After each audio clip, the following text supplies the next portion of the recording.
কি খাবে দুপুরে? দুপুরে ভাবছি একটু অনেকদিন চিকেন খাইনি, একটু চিকেন বানাও তো গিন্নি। চিকেন খাবে? হ্যাঁ।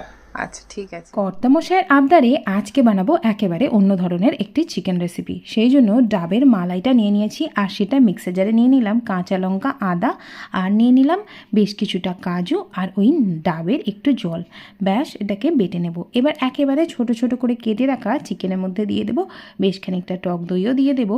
দিয়ে দিলাম গোলমরিচ গুঁড়ো, স্বাদ মতো নুন, চিলি ফ্লেক্স, আর দিয়ে দিলাম কয়েক ফোঁটা তেল। এবার ওই যে ডাবটা আমরা পরিষ্কার করে রেখেছিলাম তার মধ্যে দিয়ে দেবো সব কিছু। ওপর থেকে একটু কাঁচা লঙ্কা, কাঁচা সর্ষের তেল দিয়ে আটা দিয়ে মুখটা এইভাবে বন্ধ করে দেবো ডাবের।